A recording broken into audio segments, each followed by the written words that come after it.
রং উৎসব কিন্তু একটা ধর্মীয় কালচার। এই ধর্মীয় কালচারকে কোনোভাবেই কিন্তু নষ্ট করা যাবে না। দেখতে হবে এই উৎসবটা যেন পবিত্র থাকে।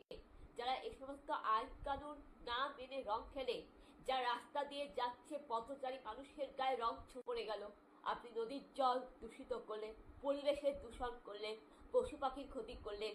আপনি রং খেলতেছেন এমনভাবে অজান্তেই সেই সিবিএসসি মিশনারি স্কুল বা কোনো ইংলিশ মিডিয়াম স্কুলের বাচ্চার ইউনিফর্মে রং লেগে গেল। হ্যাঁ, অজান্তেই সেই স্কুল বাচ্চার গায়ে রং লেগে গেল। আপনি অফিস কর্মীর গায়ে আপনি রং লাগিয়ে দিলেন। হ্যাঁ, আপনি কোনো হসপিটালের মানুষের গায়ে, মানে যারা হসপিটাল স্বাস্থ্যকর্মী, যারা আপনি কোনো নার্স, মানে যারা স্বাস্থ্য হেলথ সেবা করে আসছে, আপনি তাদের গায়ে আপনি রং লাগিয়ে দিলেন অজান্তেই। আপনি অজানা মানুষের গায়ে আপনি রং লাগিয়ে দিলেন। দেখা গেল যে সেই মানুষটার রঙে অ্যালার্জির সমস্যা। আপনি অজান্তেই সেই রং এমনভাবে লাগালেন সেই মানুষের চোখে ঢুকে গেল, কারো চোখ হয়তো ক্ষতি হয়ে গেল। বন্ধুরা, এটা যদি আপনি করেন তাহলে আপনি মানুষ না, আপনি একজন অমানুষ। আপনাকে কিন্তু তোমার 10 বছরের জেল আর জরিমানা, এটা আইন হয়ে গেছে বন্ধুরা। এটা চাইলে কিন্তু সেই উৎসবটাকে সুন্দর করতে পারি, কিন্তু বর্তমানে কিছু কিছু ছাত্রীবাস মানুষগুলো রয়েছে যাদের জন্য সেই ছাত্রীবাস মানুষগুলোর জন্য, সেই বিচুটে মানুষগুলোর জন্য একটা সংস্কৃতির অপমান হয়।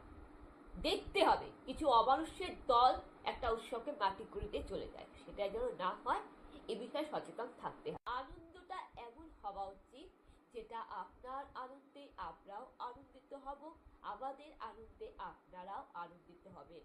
আনন্দ এমন হওয়া উচিত বন্ধুরা, যে আনন্দ একে অপরের সাথে ভাগ করে নেওয়া যাবে, শেয়ার করা যাবে। তার কারণ শাস্ত্রে বলে যে আনন্দ অন্যের সমস্যার কারণ হয়, যে আনন্দ অন্যের আনন্দিত করতে পারে না, সেটা কোনো আনন্দ বলে না। ধর্মীয় কালচারকে কোনোভাবেই কিন্তু নষ্ট করা যাবে না। দেখতে হবে এই উৎসবটা যেন পবিত্র থাকে। হয়তো আমার কথা আপনি পালন নাই করতে পারেন, আমি এটা বলছি না যে আমি আপনার কথা পালন করুন, আমি বলছি না, কিন্তু আপনি তো এটা ভেবে দেখবেন।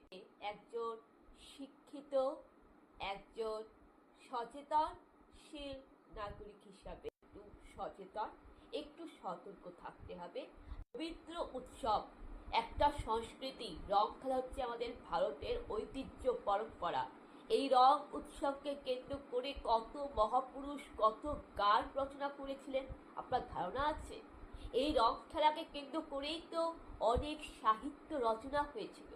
মানুষ বিভিন্নভাবে নাচ গান করে এনজয় করতেই পারেন। বর্তমানে আপনি সিনেমার গানে নাচ করতে পারেন, আপনি হিন্দি গানে নাচ করতে পারেন, কিন্তু বাংলার যে দোল উৎসব সেটা একমাত্র রবীন্দ্রসঙ্গীতেই অনিবার্য।